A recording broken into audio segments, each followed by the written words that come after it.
At that moment, I hung up the phone, and this very simple but yet deep question came out, and it's like, what does it mean to be a man? And I couldn't answer to that. I had no answer. I was like, what was that?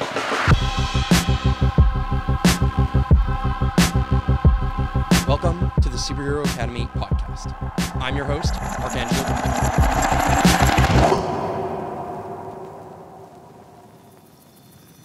Superheroes, ladies and gentlemen, I'm excited. I'm excited to be speaking with a dear brother in today's episode of the podcast.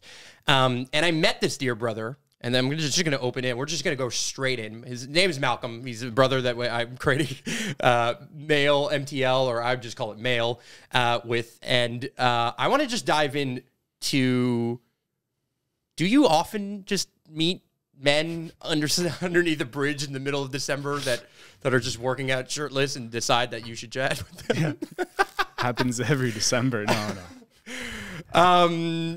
First of all, welcome to the podcast. Okay, so Malcolm and I met. Quite literally, we were working out outside. What was happening is that we were in an environment. Obviously, there were lockdowns. You've heard of COVID? Have you heard of COVID? Have you heard of COVID? There was lockdowns. Couldn't go to the gym. We're working out outside, and all of a sudden, I think the easiest way to say it is we clearly felt called to speak to one another. Yes, we did. And I think it's really because you're the only other crazy people that were out there at like minus 17 Celsius. Yeah, it was a good minus 20, 21. It was solidly cold. 7 a.m. I remember the wind was real hard. It was a rough day. Rough day, rough morning, and we're out there. I'm working out with one of my best friends, and you're working out with the other guys. Mm-hmm. And there's definitely something that I felt at that moment. Like, there's going to be a conversation. There is going to be something here. I don't know who said what first. Do you remember? Do you have a recollection of that? I think I said something to you guys. I think you spoke first. Yeah, I think you're the one who spoke first. I said something to you guys, yeah. And then we started sharing, and we just started talking, and we didn't say that much, but we did present ourselves, and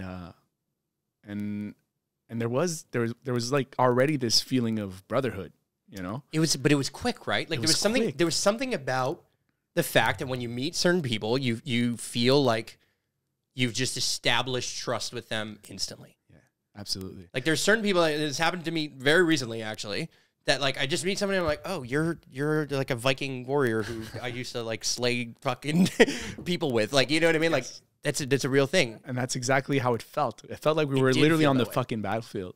It felt like we were on a battlefield, literally. It did. And we're there, minus 20, and we're just fucking working, and we're battling whatever needs to be battled at that moment, you know? Battling the ego, or battling whatever's usually going to prevent us from going outside, minus 20, 7 a.m. to work out. I feel like you reached, or you said something because you're like, I want to know what other kind of badasses are doing this kind of stuff. Yes. And then I remember asking, being like, what do you do for a living? And you're like, oh, I have a restaurant. I'm like, great. I'm going to order. I Yes. literally thought that I was going to plant the seed that I'm going to order from your restaurant sometime soon. And I'm going to text you. Yes. Just be like, hey, love to support a brother. You know what I mean? Absolutely. And support I did. Yes, you did. Because you have the best poutine in the city. You had the best poutine in the city. Yes, I did. Which opens the door to, I'd love to learn a little bit about your story. Obviously, I know it, but for the people who are listening, I would love to hear, you know, I know that you've gone through an insane transformation. You grew up on the South Shore of Montreal, right, where my hometown is. Exactly. So we've swirled around. I feel like we've seen each other at like Fuzzy's Brossard or something. Guaranteed at Le Scratch. We ran into one another at some point. But I would never have recognized you today, or where you're, you know, the way you physically look today. Tell me a little bit about your story. You know, at the time I met you, you had a restaurant. Now you're doing some other stuff. But I'd love to hear a little bit. Let's back up a little bit and talk to me about your transformation before you became what I love the brand, the Masculine Warrior, right? Before you jumped into men's work and male MTL and some of the things that we're co-creating together with a group of other amazing men.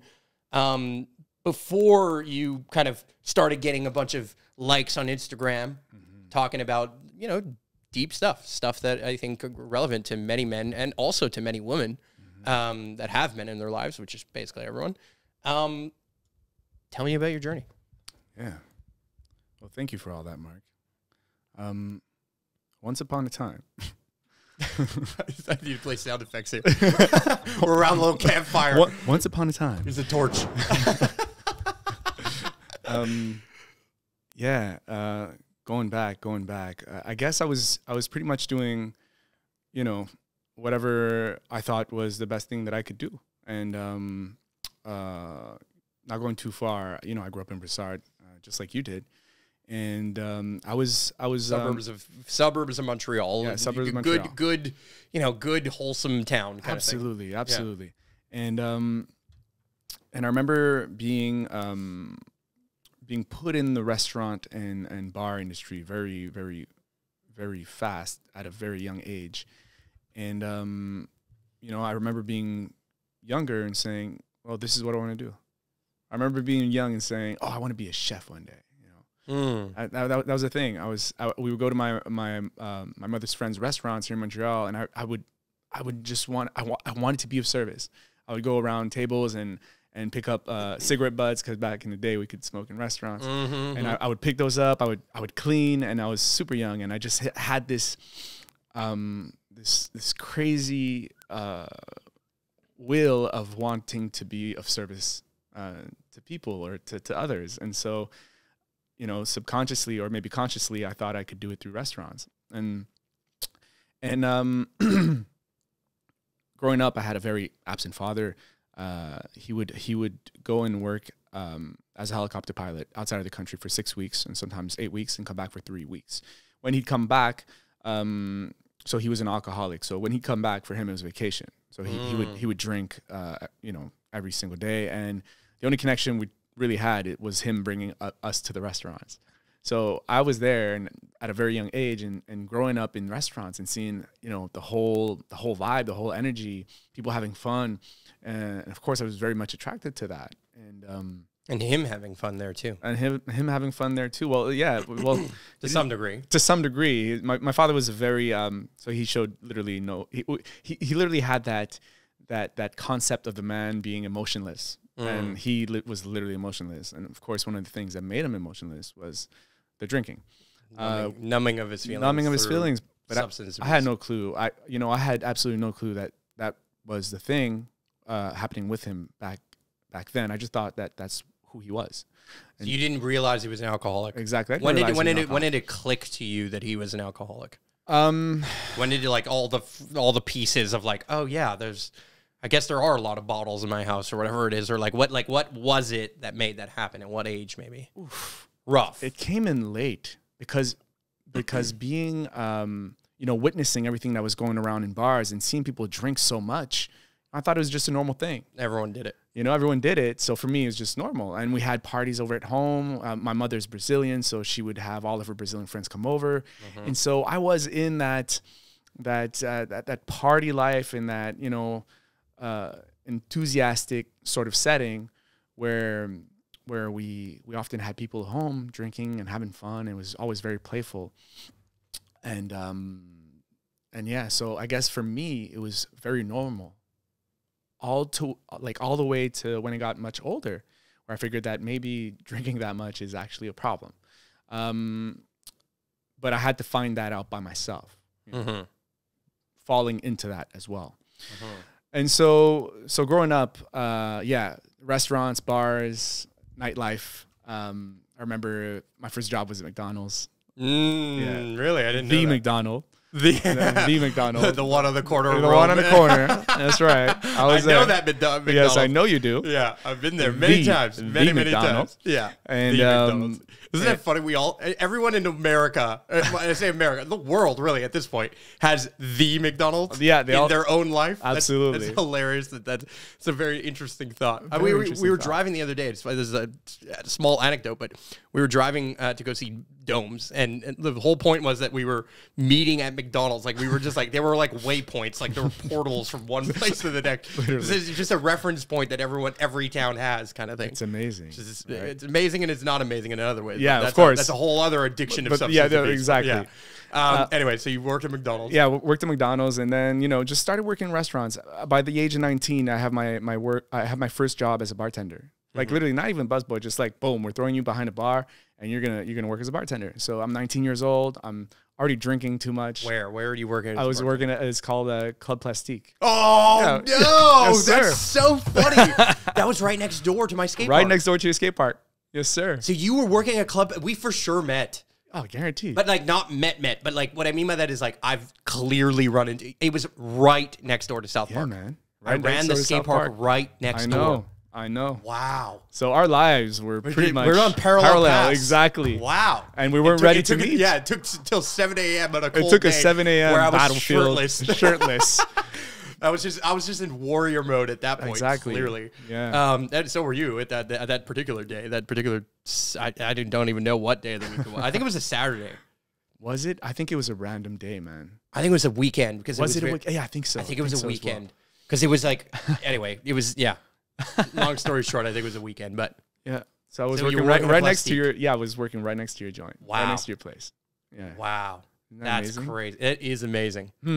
It's true. You told me this. Yeah. But now this is why I do the podcast. Exactly. It's like I get to hear people's story over and over and over again. And when you put on these headphones, you enter a different reality. Like there's a listening that happens in a podcast. And there's also, for me, it's nostalgia. It's like, oh, I get to document the fact that you're like my really good friend. I really love you and I really care about you. And I really want the world to see who you are. And I don't even know what the world means. I have no idea how many people are going to watch this, but it doesn't matter. Yeah.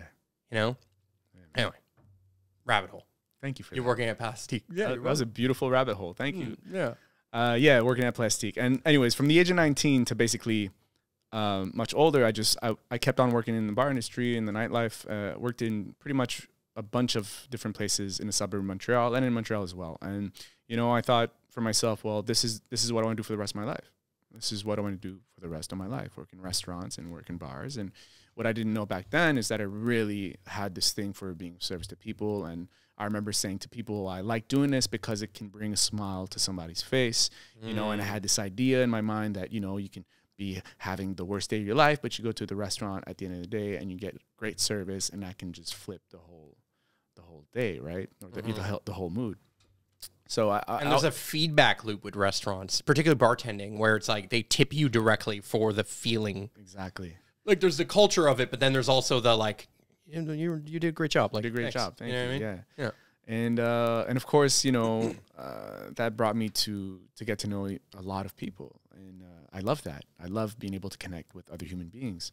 I love partying, and I loved having fun. But the problem with that is that there was so many things that I didn't want to face about myself. There were so many things that I was stacking, that I wasn't looking at, that I was basically running away from every time I would go and work behind a bar or at the restaurant. And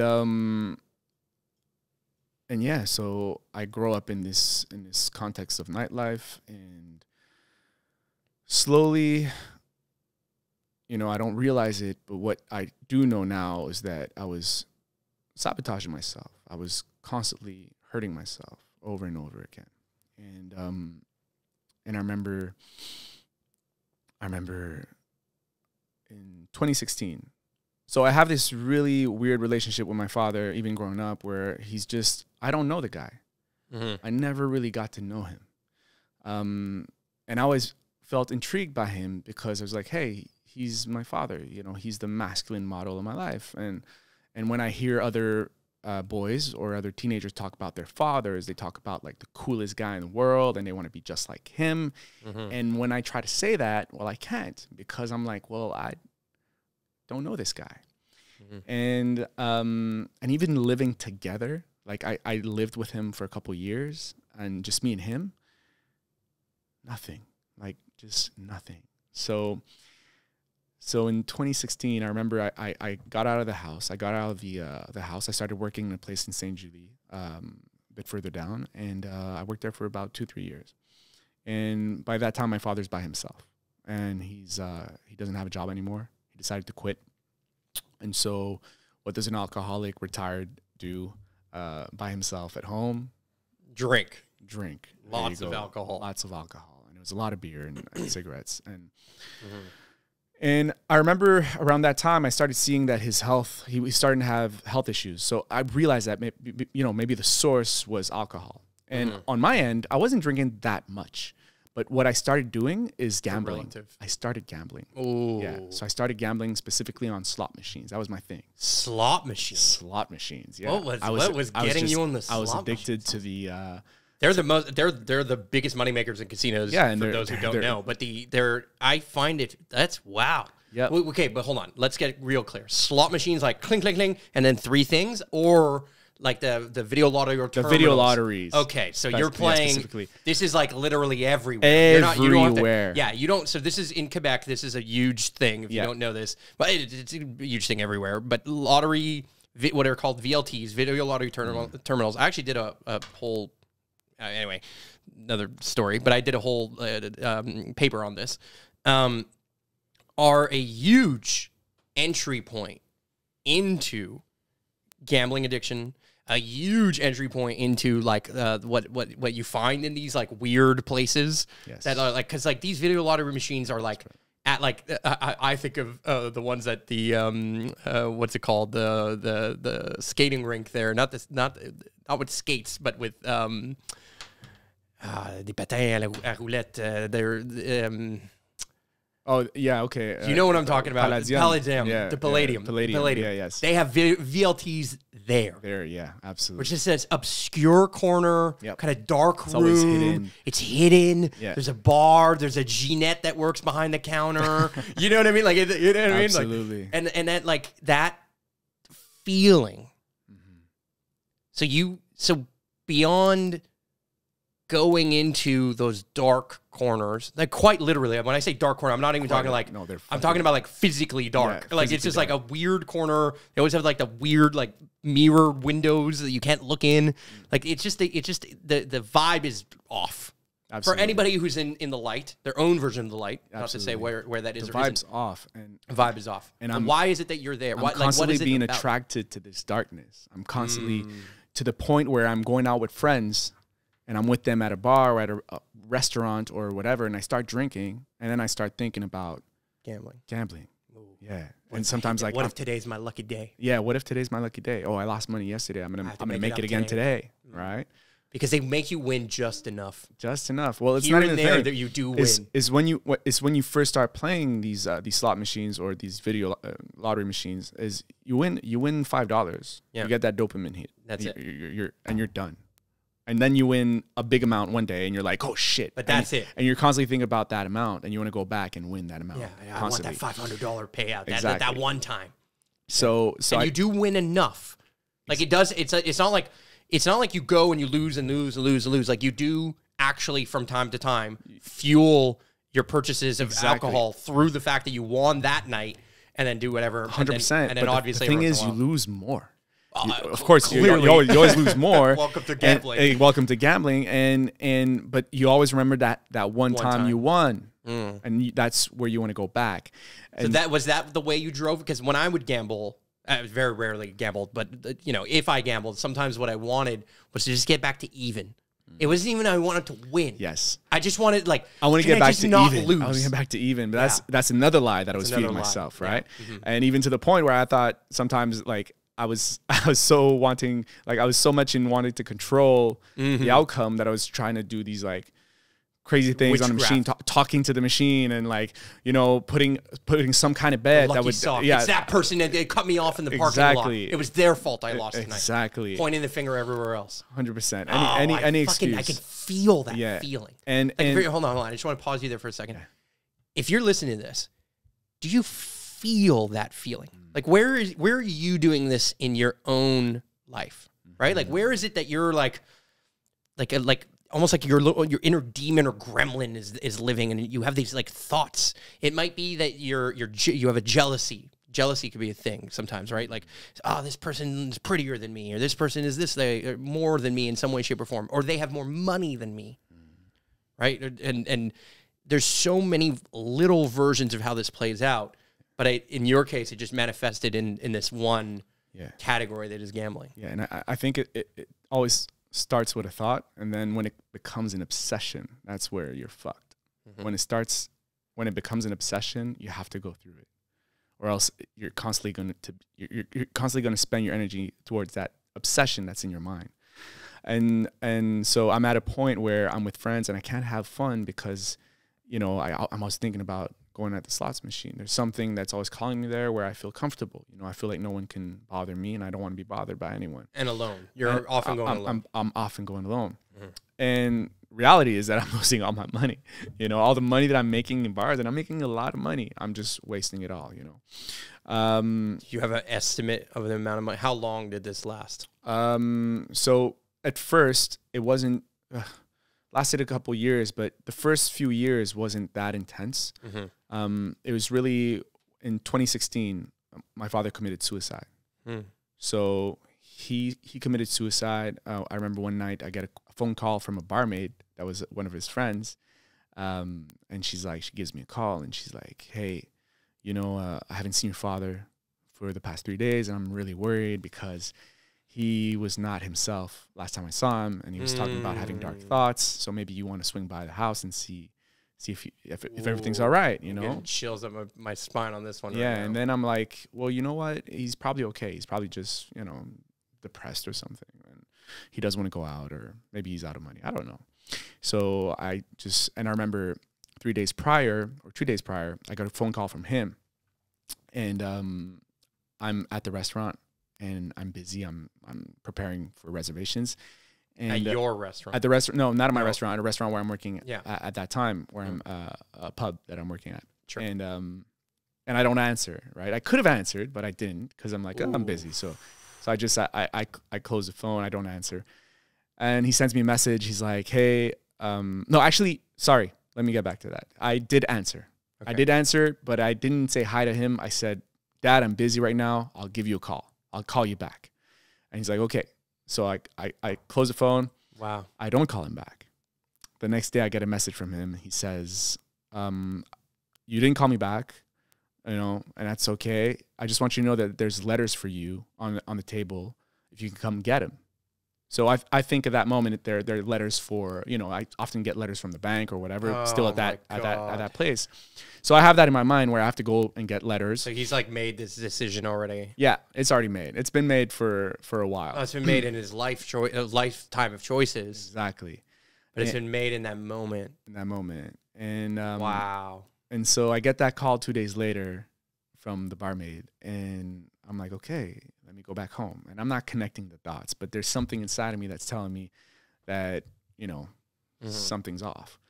And I call up my mother. I'm like, hey, Mom, you want to come with me? I think Dad, you know, I think something's wrong with Dad. And they've been separated already for quite a few years, and they just recently went through divorce. Okay. And my father's trying to sell the house at the same time. And he had sold the house for a very low price. Okay. And he was supposed to move away the next week, the week right after. So I'm thinking, you know, he's just preparing boxes. He's getting ready to move. And it was, I remember it was really weird because I asked him, hey, you need any help? I'll come give you a hand, you know, pack up some boxes. And he's like, no, I don't need any help. So I remember that night, we go there, me and my mom, we drive up there, and I see the lights are open on the second floor. And I said, okay, he's there, you know. But I'm calling on his phone. His phone's shut off, and I call at the house, and he's not answering. So there's a part of me that's like, okay, he's there, everything's fine. And then there's this other part of me that's like, oof, something's off, something's wrong. And I open up the door. I start yelling, you know, Dad, Dad, Dad. And I look at the table. I see the letters. And they're not bank letters. So he's not answering. And then my mom's behind me. And I remember just walking up really slowly up the stairs. And I remember at that moment, what came up to me is that I had one of my friends that's actually a, he works for, not the police, He's not. Yeah, he's a firefighter, and he tells me that, you know, sometimes you walk in the house, you don't know where the body is, so it's always a surprise. And I have that coming up in my mind where I'm like, okay. So I go up the stairs. I start looking in all the rooms. He's not answering, of course. So maybe I'm like, he's not around. Maybe he's not here. But then I choose to open his bedroom door, and he's laying on the bed with a bag on his face, just a plastic bag. And I see his body, and my mom's yelling. Of course, you know, she's seeing the man of her life, dead on the bed. Father of her son at the end of the day. Son. You only child? I have a sister, not the same father. Okay. And I'm there, and I'm crying, of course. I get out of the room. I start yelling. Our neighbor hears us out. He comes running, and he pushes us away from the room, and calls the cop, takes care of everything. And I remember that moment. I see his body. I'm on the floor. I'm crying. But then something stops. Like I suddenly stop, and then I say to myself, I can't cry. I have to be tough. I have to be tough for my mother. I have to be tough for my sister. And I have to be tough for our friends. You know, I have to be the man of the house now. And so I stopped crying. And I remember cops showed up. My friends showed up. And cops are looking at me, and I'm just no expression. And I can't cry. And I'm just explaining to them what's happening the best way I can. And I remember seeing this cop just looking at me really weird, you know, just like she's looking at me, and I'm just like no emotions. The female cop. Yeah, female cop. I'm just like no emotions. And I start talking about money. I start talking about, well, what's going to happen with the house? And I remember my friend Sean is there, and he's like, Malcolm, what are you talking about? Your father, you know, you just found your father's body. I mean, don't have to talk about the house or money. But I'm already there trying to find other things and not trying to face my emotion or feel what I have to feel. And it's as if at that moment, what he was doing with himself was passed on to me. That's what I felt. Right away. And then from there, it took quite a few weeks because so of course the buyer got out, and so I had to stay in the house because of insurance. And so I stayed there in the house by myself for a couple of weeks. Because of insurance. Because of insurance, yeah. Because somebody has to be in the house, and then it's So I'm there, and fucking insurance. And I'm staying with myself, and of course I had great support during that time. But I remember not being able to feel, and doesn't take too much time. Whereas I start drinking again, and I start gambling even more. And I remember saying to myself, it's like, all right, well, you know, I mean, what's the point? Why don't I just enjoy life and have fun, you know? And so I start gambling more. I start drinking more. I get introduced to cocaine. Because now I'm working. So I lay off my job as a manager, and I say to myself, you know what? I want to work as a bartender 7 nights a week, and that's it. That's what I want to do. And that's what I did, working 7 days a week as a bartender in different places in the city and outside of the city. 7 nights a week, drinking. Then you went full self-destruct. Yeah, still for a full year. So I'm drinking, I'm using, and I'm gambling. It's literally the cycle of what I'm going through. Yeah. Every day, waking up, feeling horrible. Waking up. Not eating right. Not eating right. Feeling good. Not paying my bills. So not paying my bills. Hydro-Quebec's calling. Everyone. And then I start thinking that the government's after me. So I'm looking through the window. Paranoia. Everything starts to kick in. My ex-girlfriend at that time, we of course, we separated. We left each other because I was not in my right mind. Power to her. and so I'm by myself now. Oh, no. Not paying my bills. Now it's deep. I'm getting kicked out of my apartment. And I called up my mom. I said, Mom, I'm coming to live at your place because I'll be working in Montreal this summer, and I want to be close to you. That's the excuse. And so I go there. I'm 30 years old. Bring my dog with me, and I'm drinking every night. I'm using every night. I'm going to the casino, and I'm making a lot of fucking money. Like I'm making. Right, you're working 7 days a week. You're I'm making between 500 to $1,000 a night. As a bartender, I'm working these really awesome hot spots, but I'm spending it all. Making like 200-something thousand a year. But I'm just throwing it all at the casino the same night, not being able to keep anything. I'm just flat out. So wait, hold on. Are you finishing a shift at 3 a.m.? Bars close at 3 a.m. Absolutely. No, it's my time to party. Finishing a shift at 3 a.m. Yeah. And your party time is from 4 to 5? 4 to whatever, 7, 8. Yeah, how many hours you can last 9, in 10. the slots? Yep. Back to slots every time? Back to slots every single time. For a full fucking Not even like, not poker. Nope. Just slots. Alone. Yeah. By myself. Every night. Wow. Don't want to be bothered. I don't want to talk to anyone. I just want to be by myself and destroy myself, basically. Yeah. And it's crazy because at the bar, and I'm working in these amazing spots, and there's so many people. You know, I have these huge guest lists. There's a bunch of my friends that show up. I'm making a lot of different friends in the nightlife industry, all amazing people and friends. And yeah, friends. And, you know, they look at me and they're like, oh, Malcolm, you're awesome. You look like you're so happy and da da da da da. And I'm like, yeah.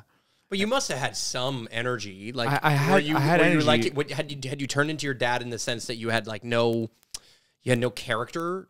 Like you must have had some. So where that happened was in the morning. Every morning I'd wake up. Yeah, I'd be numb. I had these really dark thoughts every day. Yeah, I had these dark thoughts. I had no energy. I didn't have a purpose. I didn't have a mission. I didn't know how to feel. Were you smoking a lot of weed and stuff? No, not even. No, just these 3 things. Cigarettes? Not even. No cigarettes. It was really just those 3 things. 3 things. Yeah. And I remember I was starting to do cocaine right when I would wake up. I was like, this is my coffee, you know.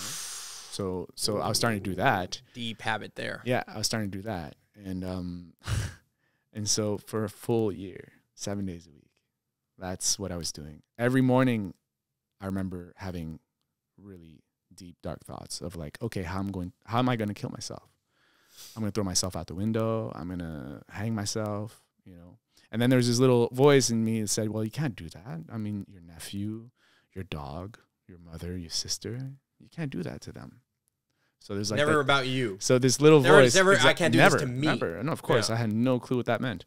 Yeah. And I mean, clearly, yeah. Yeah, I had no clue what that meant. I was conditioned and programmed in thinking that happiness. Life is about destruction. Like happiness was external. Life ends in death. Might as well accelerate the journey. That as well. And so one day I remember, and I love saying the story because it brings me back to that point where I really died. I remember I have to get food for my dog. Now I have this really deep connection with my dog, Jamie. You know my dog, and you know how he is. Yeah, and he's part of the wolf pack. He is. I think he's one of the elders of the wolf pack. For sure. And I remember that night I'm at the casino. I'm like, okay, I got to keep $100 for my dog's food for tomorrow morning. Oh. And like mission accomplished. I had kept that money. I wake up and I'm like, all right, mission of the day, get my dog's food.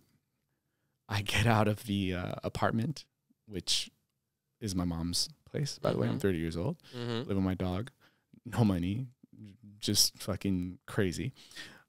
I start walking in the streets of Montreal, and then I see one of these random bars on the corner with the red lottery video. VLT. The traditional VLT And so that very mission that I had given to myself had suddenly disappeared. I had completely forgotten. You're like, well, what if I just double it up and then I can have exactly. alcohol later? Oh, I lost money yesterday. Maybe I can double it up. And I'll take this $100. Yeah, Jamie will get his food a little later. Don't worry about it. It took about 4 minutes. I lost everything.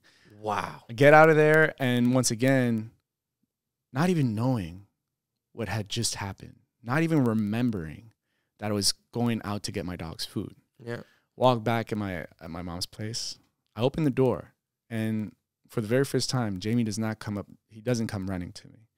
He walks really, really slowly towards the door, sits down, stares at me, and he looks at me. And I look at him. I look at the eye. Like I see my reflection into his eyes. See his disappointment. And I I see something. I see this sort of like bright light in his eyes, and I hear a voice saying, "Is this it? Is this it for you? Like, is this what you want to do? Is this how you want to treat yourself? Or are you ready to change? Are you ready to do things differently?" And at that moment, I just crumbled on my knees. And for the first time in so long, I just started crying. And to me, that was actually my first conversation with the king inside of me. It was as if there was this emperor in front of me saying, "Okay, you're not a child anymore. It's time for you to die. It's time for you to become a man." And I get on my knees and I'm just like, yes, you know, I can't do this anymore. I can't go on like this.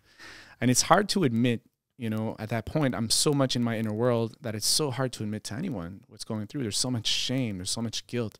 There's so many limiting beliefs. There's so many fears, right? I'm just bottled up with all of these emotions and all of these thoughts that I don't know how to express myself. I don't know how it has to come out.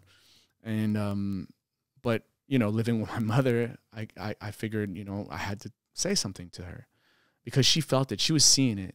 I remember she intervened twice, and she came to me one day and she looked at me and she said, "You scare me. You remind me of your father." And the other thing that she told me is that one day I woke up at like 3 p.m. and she's like, "Oh, me and Jamie, we came to check up on you because we want to make sure you were alive." And those are like two of the moments that I figured, you know, oh, you know, it's maybe something's wrong with me. Maybe I have a problem. So I pick up the phone and then I start looking for therapy for people that have gambling addiction. And yeah, I found a spot here in Montreal in Newport, Maison de la Pointe, and I went there for a 21-day closed therapy, and that's where my life changed. That's where I was reborn. Mm-hmm. And that's where I literally let myself die. You know, I wanted to die, and that's what happened. Mm-hmm. I died. But I died in the sense that I was reborn into something different. And I'm so grateful for all of what I just said to you, because without all of this passage, without all of these initiations, I wouldn't be here talking to you today. Mm-hmm. And the beautiful thing about the therapy that I went through is that not only did I learn about myself, I learned about my father. I learned everything I had to learn about him, knowing why he was the way he was. And it helped me find so much closure within this relationship that I had with him. So, you know, I got into support groups and started learning a lot about listening and holding space and sharing and expressing and talking about emotions and hugging people, receiving love, giving love. Mm-hmm. Also the principles. Absolutely. The principles and every the methodology. Exactly. The fact that it had steps, the fact that all of that. And yeah, it brought me towards a path of constant evolution. Brought me towards a path of spirituality. Brought me towards a path that I want to be on for the rest of my life.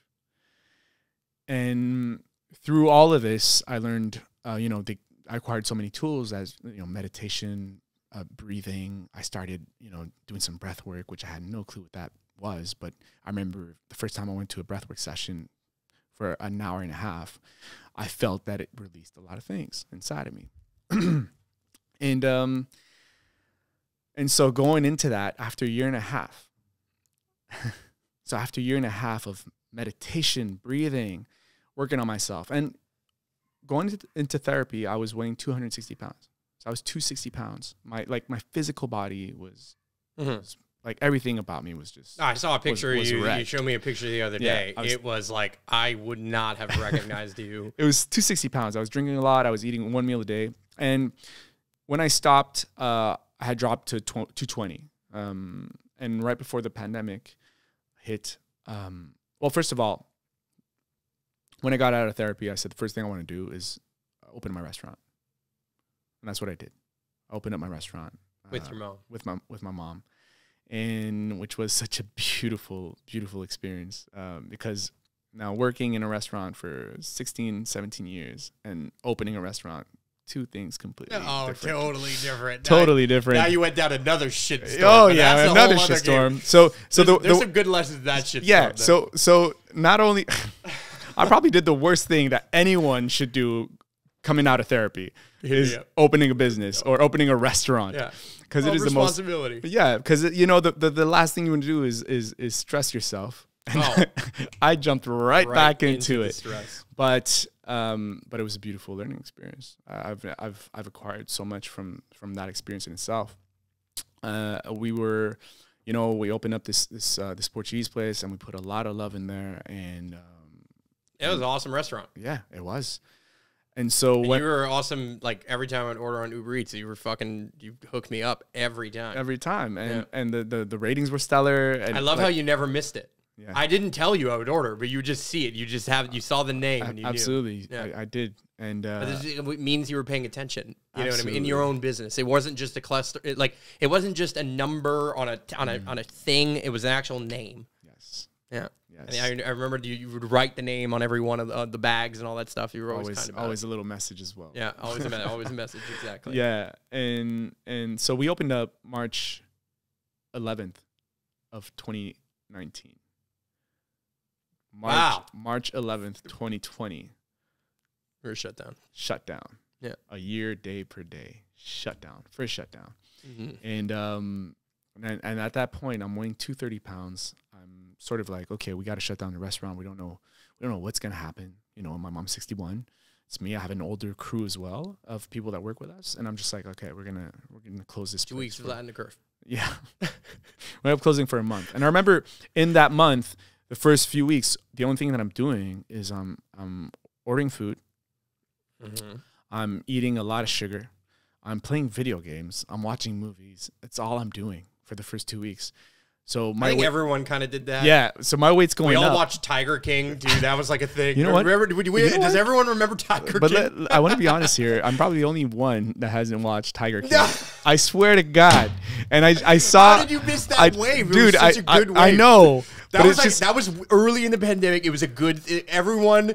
Just like you only picked like 3 friends that you were gonna see because everyone was like, okay, well, I don't know, we're gonna break the rules here. So you had 3 friends, 2 guy friends of your guy, 2 guy friends, 1 girlfriend kind of thing. Okay, who are we gonna watch Tiger King with? It was Tiger King, it was toilet paper, and it was banana bread. That was everyone was Googling how to make sourdough, how to make bread, and somehow in my community it was all about banana bread. Everyone's like, it's true. There was a lot of banana bread. Yeah. And right. And that's man, so funny. And I remember one day. So I'm like, you know what? I think I'm gonna start reading. So I pick up David Goggins' book, Can't Hurt Me, and I'm reading this, and I'm weighing 230 pounds, and then I don't know, man. There's something about these words. There's something about his story that just inspires something inside of me.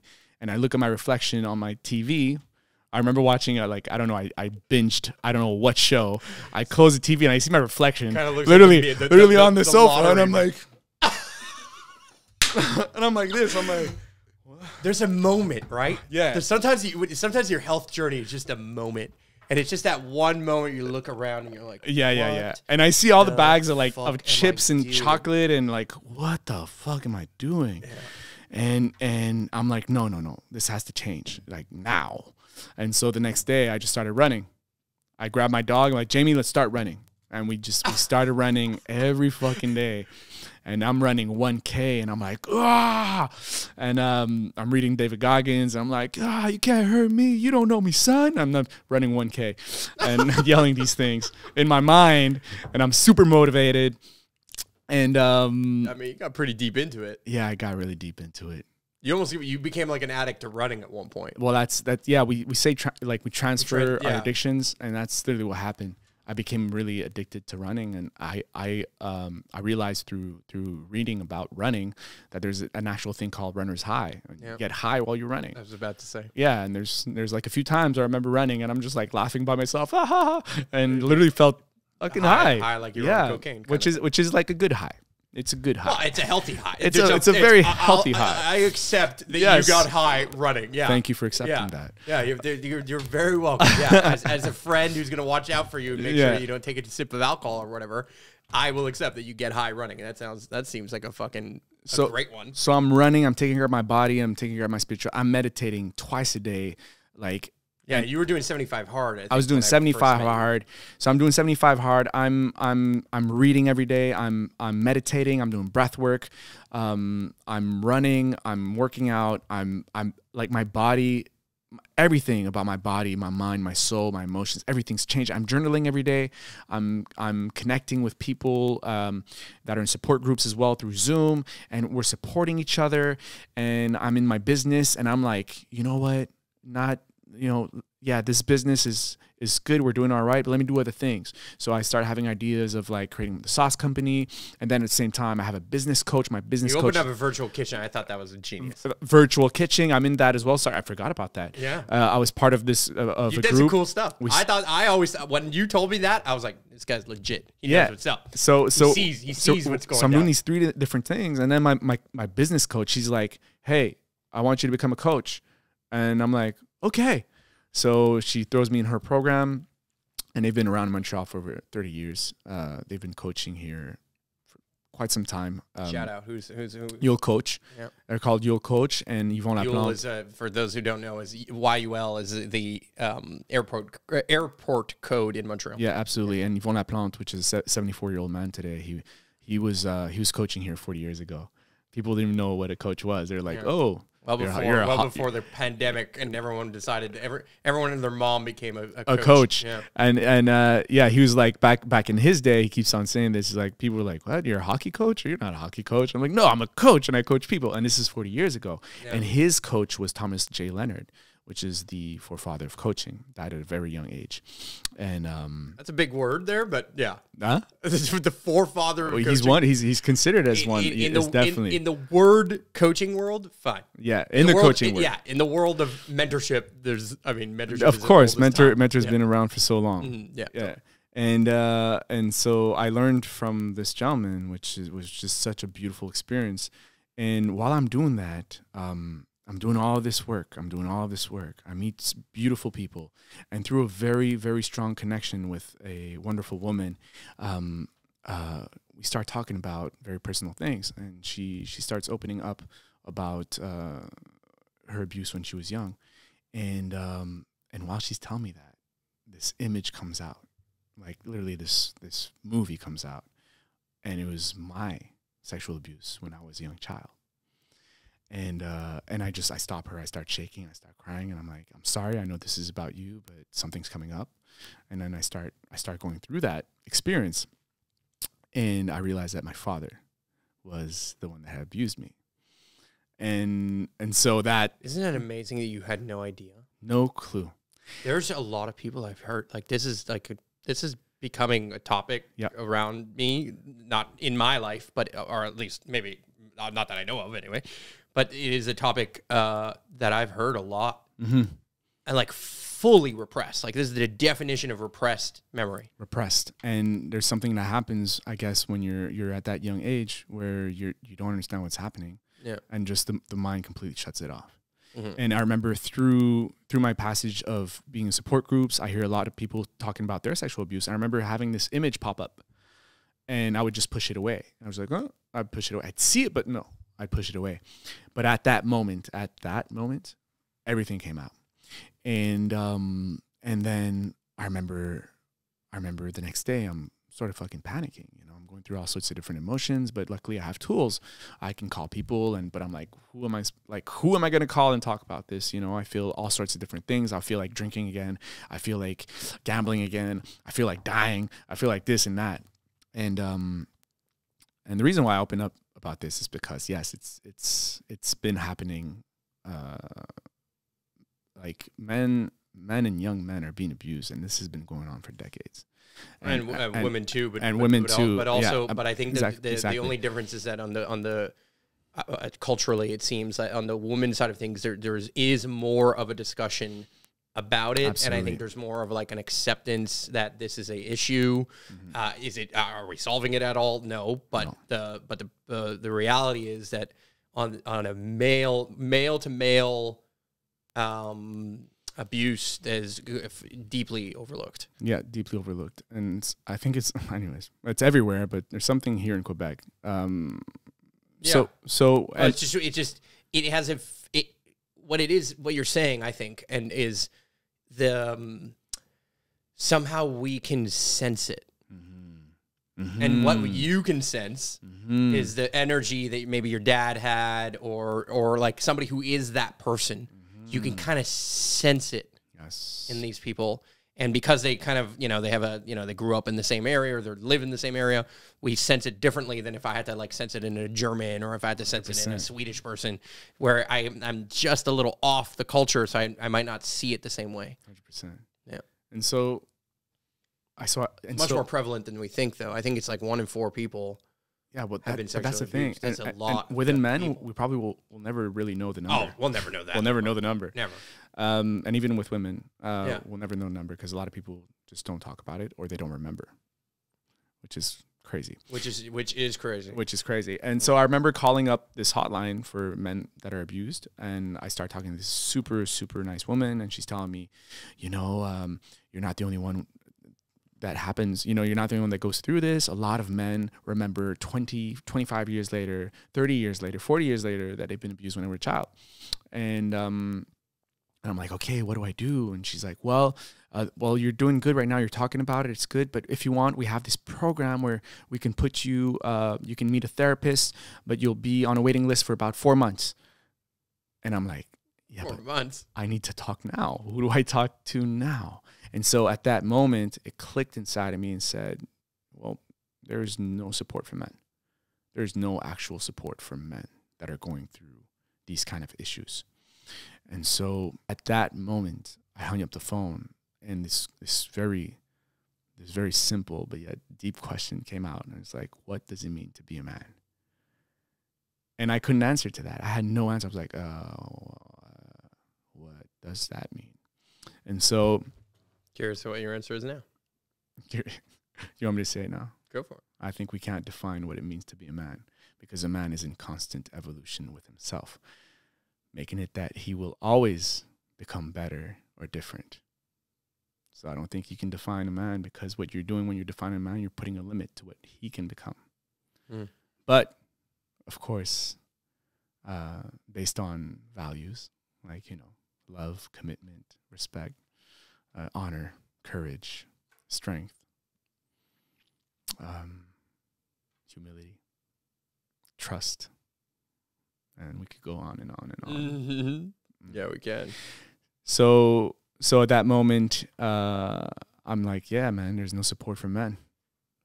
There's no support for men. And then I start receiving all sorts of different images from, I start reading about the topic. So I buy different kind of books that really talk about it. And the first book that I bought was actually Mask of Masculinity from Lewis Howes. And he is one of the men that, while I was going through this process, I was listening to his podcast because he was open about his abuse as well. And so I could connect to that. And I could resonate with what he was saying and how he got out of it.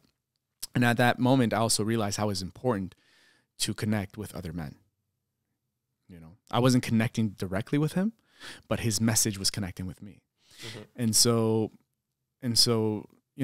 reading his book and then going even deeper on the topic of masculinity, I found other books, and then I said, let me buy these 3 books. And there was The King, Warrior, Magician, Lover in there. There was The Way of the Superior Man, and there was Iron John.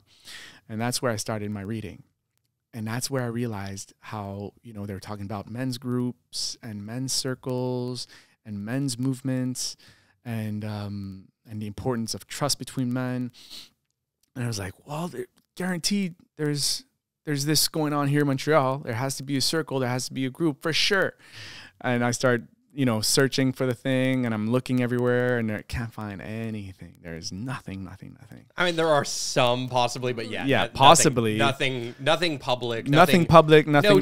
No real. Well, to be honest, I was just looking on Google. I'm trying to look on Facebook, but here's the thing: if you look on Google and you don't find something, you basically don't exist. Exactly, and like culturally is what I'm trying to say, right? Like you might exist in private circles, but you don't culturally exist to support the city or the culture that you're in. Absolutely. And I was already being very involved in support groups, but I figured, you know, support groups and you know, these support groups in particular, and I never name them, by the way, I just, you know, support groups. We talk about very specific subjects, you know, substance abuse and all that, but there was nothing about, you know, there wasn't a support group for men that just needed a place to, you know, be men and just share what they had to share and talk about what they had to talk about.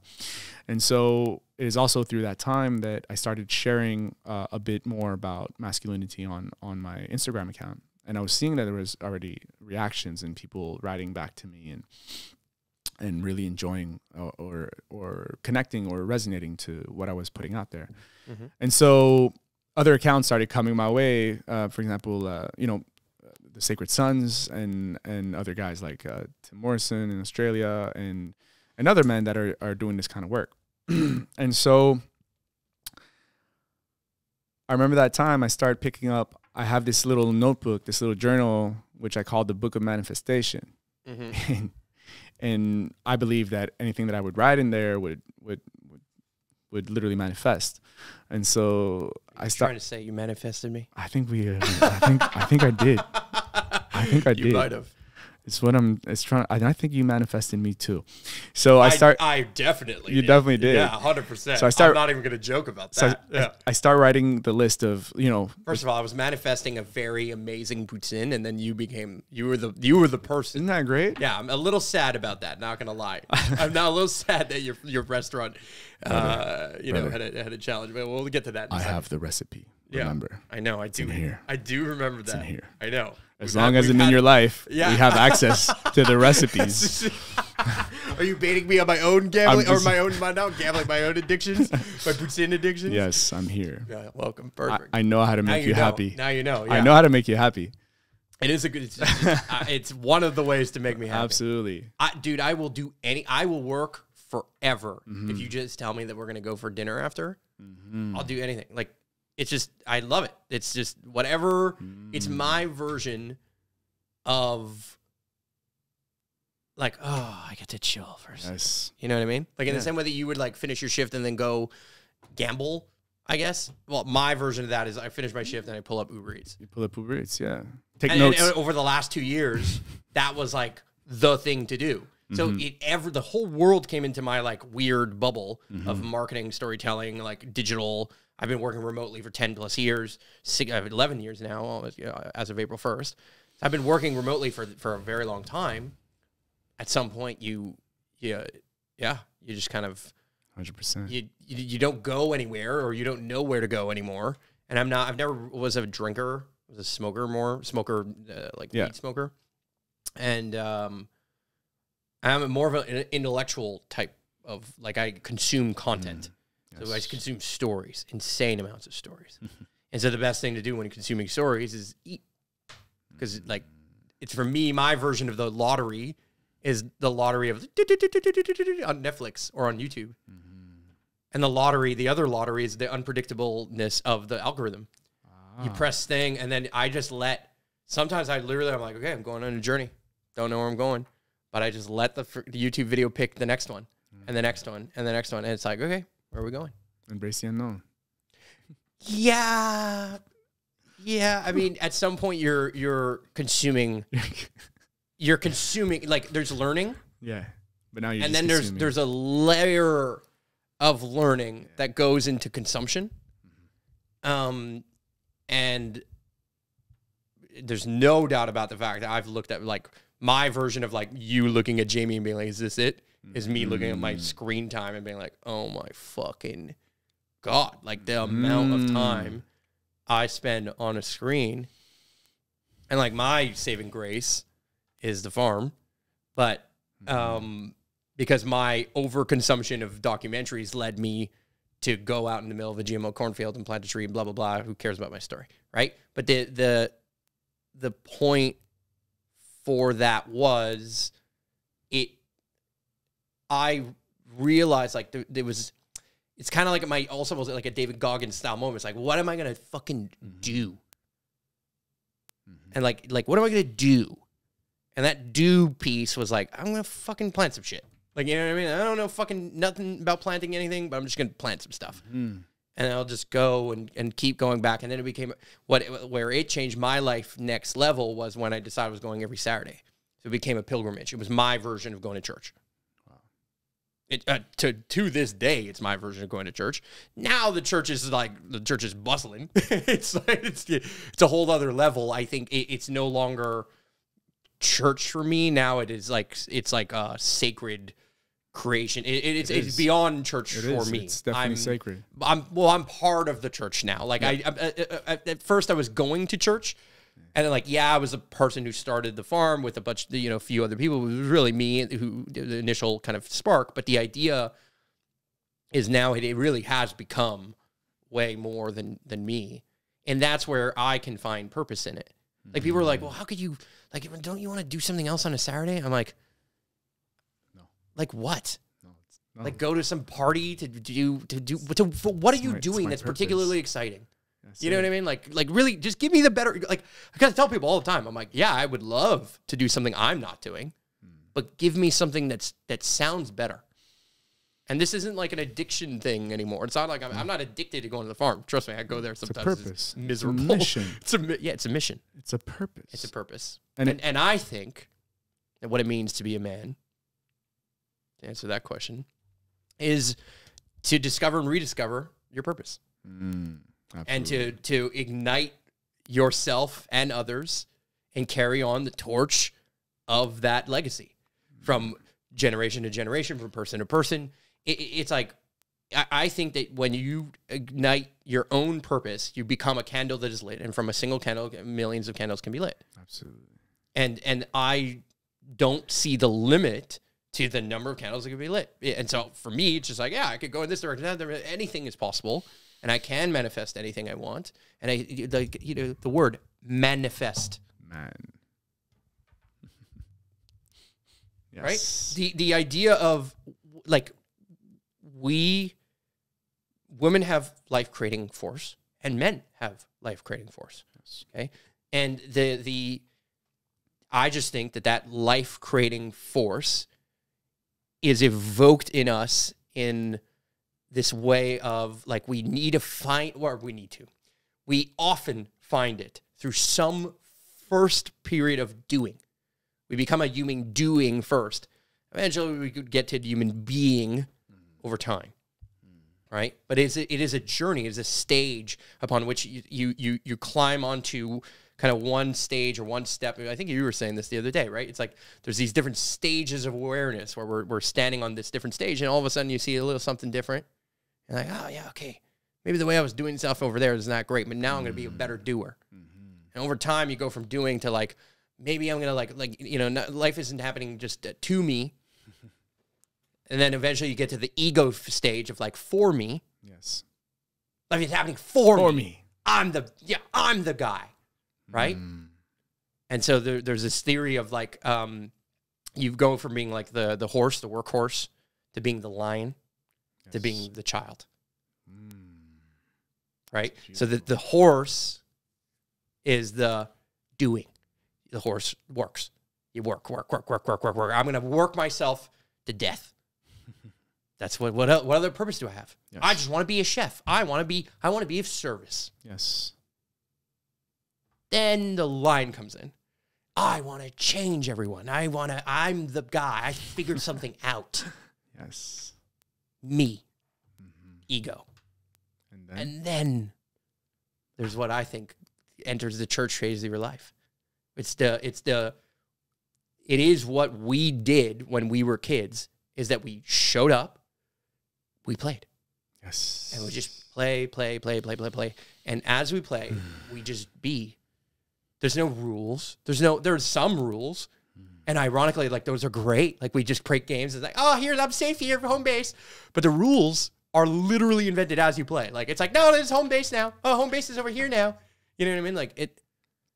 And so everything, all the fields of possibility completely change. And so I feel that there's a hole in the market, and I think it's twofold. I think there's a hole on the emotional realm, and I think a lot of your story brings forward a lot of the emotional components of what I see. But if I were to talk to you about my addiction, which I'm still addicted to, is this work. And I don't know what I would do without my work. I don't know who I'd be when I'm not alone and I'm not tired and I'm not like, oh, let me just turn on Netflix or YouTube and just go down the rabbit hole of learning something so that I can be more ready for the next thing. So that I can work to be ready for the next thing, to the point where I will eat myself to a coma, right? Like a food coma, not the actual coma, but a food coma. And I'll pass out in front of the couch, in front of the TV, because I feel alone. And the only time I don't feel alone is when I'm working, because everyone seems to find purpose in me because I have answers that I'm inventing. And that's where I'm playing. So what happened is that my work, which was my addiction, I got so far in my work that I went from the workhorse, workaholic, learned that from my father particularly, but my mom too, to the ego, that people laugh, like Superhero Academy, Super Ego Academy. Heard that one a few times from like some close friends. It's just your ego. You think you know everything, right? I heard that. To now, I'm just like, fuck it. Let me just play. Yes. And I think where my healing journey is, and I'm still like coming through the other side, and I say this all the time, I'm retiring from marketing very soon. My blue check mark on fucking the goddamn Instagram is my last like bastion. And I'm so goddamn close. I know exactly how I'm doing it. But the point is, it's just, for me, it's like a symbolic mountain where all of a sudden I get to play again. And I said this to Kyler, who's behind the screen here, the other day. I said, Kyler, I will burn every ship that we are building right now if we don't film a podcast every week and we publish a podcast every week. I will burn it all to the ground if we don't do this. Because this is what this isn't work for me. This is like, I know somebody's listening to this and it's going to change their life. I know your story resonates to so many people that it's going to change who they be and how they do. And they're going to notice they're doing, right? The first step is some level of awareness, some level of admission, some level of like, oh, fuck, I am doing this. Yeah. And I'm choosing this somehow. And I don't know why I'm choosing it, or I don't know, maybe I point the finger at a million and one reasons, but I'm choosing it. And I think that both our journeys, as well as with the journey of somebody like Charo and then George and Max and Seb, obviously many of the other men who ended up joining in, but the initial meetings we connected immediately on building a men's group. Like within minutes, we had like this conversation. I don't even know how it came up again, but it was just like, yeah, we're meant to make a men's group, and we're gonna call it male because it was French and English. Yep. You know what I mean? Which is genius. And it's beautiful to, it's interesting for me because I'm watching you evolve. Like, I know you're going to, okay, let me say this another way. I'm fucking stoked that I have on this very podcast one of what I would consider to be your initial, like it's your hero story that we recorded today, your hero story, because I know you're going to change the world. And I'm the kind of guy who's worked enough, who's had enough of an ego, who plays enough to know when I see somebody who's going to change the world. And I know, it's not a think, it's a know. I've just seen the pattern. I've been down this road enough, and I can see that you have all the pieces that you need, and whatever piece you don't have, because we never have all the pieces, or at least we never think we have all the pieces, you're willing to find. And I know that you're going to put yourself in positions where you're going to be humbled over and over and over again, right? Absolutely. Like an ayahuasca journey, or like the juice fast, or like the psychedelic trip, or whatever it is, that is going to put you back into the seat of being the player.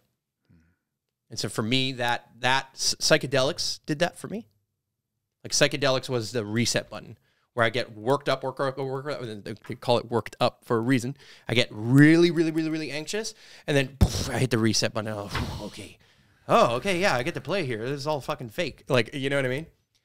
And so the name of my company is called Why, simply because it was birthed out of a psychedelic trip, the name itself. Because I kept asking myself, why? What's the purpose? Why?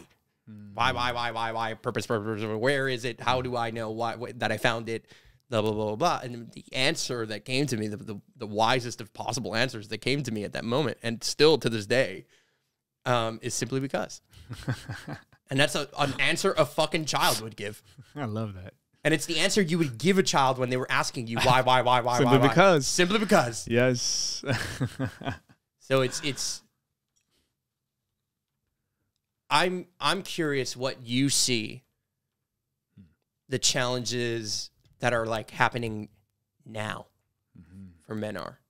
Like, where does male, or where does the masculine warrior, like, where do you go? So, it's amazing. Because I was already answering that question in my mind while you were talking before you even asked it. And it's not my first rodeo. Yeah, I see that. And so I think for me, from my perspective, I think this whole thing that's been happening for the past 2 years and a half, or I don't know how much time 2 years it's been going on, is that in truth, yeah, there's a lot of destruction, a lot of suffering, a lot of you name it. But for me, the way I perceive it, or the way I see it, that it's a reunion. It is a reunion of the people who have been together at war before and are finding each other again. It is a reunion of our inner feminine and masculine. It is a reunion of men and women rising together to finally work side by side. It is a reunion of light and shadow. It is a reunion of everything that we need, or everything that we perceived as being separate. But in truth, we are seeing that it is all one. And so for me, when it comes to men's work, when it comes to everything that I'm doing, and what I perceive, what I see, the most important thing, first of all, for any man to connect to start doing, is to connect to their inner feminine. Okay? And you do it so well. And what I mean by that is that you honor our very earth, which is the Great Mother, which is Gaia, which is Pachamama, which is Mother Earth. You name her however you want it, and you know, your purpose is all about honoring the feminine. I do know. Yes. And so that is the very first thing that I bring these men towards, because it is the very first thing that they do not comprehend. It is the very first thing that they are disconnected to. You know, most men are disconnected from their emotions. Most men are connected from the love, unconditional love. Most men do not know what flow is. Most men do not know how to nurture. Most men do not know how to receive. And so I keep telling them, you know, man, if you want to attract a feminine partner, whether woman or man, how are you going to do that if you don't know what your own feminine is. How are you going to do that if you're not harmonized with your own feminine? How are you going to respect and honor this earth like you do so well if you don't understand or honor your own feminine? And so when I speak of reunion or union, it's I believe that men's work is about, yes, honoring the masculine, but also honoring the feminine. And what that means is that it's honoring this very earth.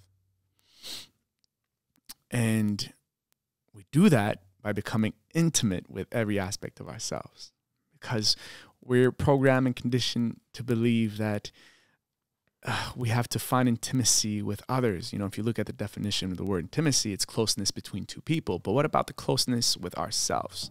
Mm-hmm. You know, what about that conditioning of believing that to be happy, we have to have all the external things? Now, don't get me wrong. The external things are beautiful and they're great to have. But if you base your life on these things, then you'll never be happy, right? And so I believe that that's where the struggle is. It's that condition in particular where we see the world outwards and we identify to the things that are in front of us and around us instead of actually looking inside of us and seeing where these outer things actually live inside of us and how we perceive the world through our own eyes. Basically, we perceive the world how we perceive ourselves. And so I think that's where the major struggle is, especially within men. You know, I can't talk about women. I'm not here to speak about women, but what I do know about my sisters and women that I love is that they have been doing the work for a long time already. And, you know, they have been rising, and now it's our time for men to rise with them and be side to side with them. If that makes any sense. I think it does. And so all of this, you know, the group that we created together, the coaching that I went through, you know, really brought me towards my purpose. And, you know, while everything was happening, while I was slowly starting to start my mentoring or coaching, I was still working in the restaurant. Mm-hmm. I was hesitating. I was still fearful about, you know, am I going to have enough? You know, am I going to have enough? You know, I still have to manage the restaurant. Have I done enough? Can I hire people to take care of the restaurant? Or how am I going to do this? And then in October, we get water damage from the ceiling, and the restaurant has to close. And so, sacred feminine just yeah. The sacred feminine heard. She heard me. She said, "You want to honor us? Let's go. Let's go. It's time. Ready now? It is time." Mm-hmm. And so I had no other choice than to jump into the coaching, and you know, well, successfully so. Yeah, well, it's starting, and I'm very grateful. You know, it is a grace, and I feel just so fucking privileged to be doing this and meeting these wonderful men that come to me, and even women, and they're telling me how, you know, the things that I say, the things that I write, they resonate with, and I get to listen to them. And for me, the most beautiful gift anyone can do is what you just did. You shared a part of your story. You literally gave me a piece of you. Literally, that's what you did. Mm-hmm. And all I had to do is listen. But for me, that is such a gift. It is such a gift. And I get that every day. And truth is, we can literally experience that every day if we give ourselves a permission or opportunity to actually listen. Mm-hmm. To actually fucking listen. And I'm grateful for the support groups for that. And even the men's circle, the men's group, because what do we do when we're in circles and we're talking? Well, for for the whole 90 minutes, you're talking for 3 minutes. For the rest of the time, you're listening. That's what I was about to say. It's not we're talking, it's eyes talking. Yes. It's individuals talking and everyone else is listening. Exactly. Everyone else is listening. So you're listening and you're training yourself into listening. Yeah, you might wander off. You might wander off, but there's something about, you know, these circles that we've been doing where there's something about the fire. There's also something about resonating with another man, you don't want to miss his story, because you know that his story has value for you, has value and lives inside of you. Yeah. And this is what I've been seeing within stories and myths as well, is that, you know, when I read one of these legends or myths, I ask myself, where does that live in my world? Where is that? Where has this happened in my world? You know, that's how I see it now. That's how I see it today. And it's true that, you know, because I'm really diving into the archetypes. Lately, I've been really diving deep into these books, and of course, you know, they were written. If we look at King, Warrior, Magician, Lover, and the five books from the King Within, Warrior Within, Magician Within, and Lover Within, were written by psychoanalysts, and a mythologist. So the book is written in all sorts of different stories. And when you're just reading the story, you could just read it. But if you're looking at it in a way where you're asking yourself, where does this live in my world? What is the lesson here? And where has this happened in my story? Because truthfully, I believe all of these stories, they live inside of us. Can I add a piece to that? Please do. Okay. Where does it happen in my story is one thing. Right? That's like where did the work happen? Where did it do? That's the horse. Yes. Can you imagine what I'm going to say next? Please go. What do you feel? What do you feel? Where does it feel? Where do I feel this way? I feel, yes. Right? Like earlier in your story, I paused you and I was like, ooh, okay, we got a perfect moment to like let that energy sink in. You remember when I paused you? I paused you when I was like, what, that dark VLT room. Yes. The bar, you have no reason to be in there. I felt it. You felt that bar. I felt it. And everyone felt that bar. If you're a Quebecer, you absolutely felt that yeah, you bar. felt it. You knew exactly what it looked like. Loterie. You know what I mean? Like you could feel that. And so I think that there's certain things that happen where like, where is this happening to me? And then where is it happening for me? Right? But the third one, where's it happening through me? Yes. And where it's happening through you is in your feelings. That's it. If you can identify what's happening through you in your thoughts is one thing, but in your feelings, ooh, man, now you're really onto something here. Yes. You know what I mean? Because now your thoughts are always rationalizing. But what if I walk into the VLT and I make $100 and I turn it into $200 and Jamie have food? That's your thoughts. Your feelings are like, what if I felt significant if I walked into that thing so I don't feel like a loser?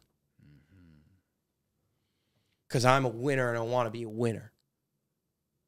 And then eventually you go home and you realize you're a loser. Not to hate. But and that feeling is what changes everything. Your thoughts come later. Your thoughts will then eventually figure out, how do I do that? Okay, I read David Goggins, I run something, how many miles did I run? Right? Chatter. But if you can truly feel it, that is also, in a sense, more of a connection to that feminine. 100%. Yes, sir. Nailed it.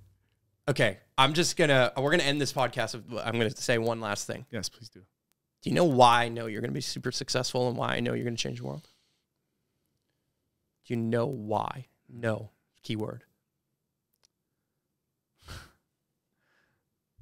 Do you know why? What the answer? Do you make it? Yeah, because that's the way it is. Sure. Is that what? Was that the answer? My answer. You know, my answer is first of all because I know that you know one answer, for sure. Okay. You know, the love is the answer. Yes. I know you know that.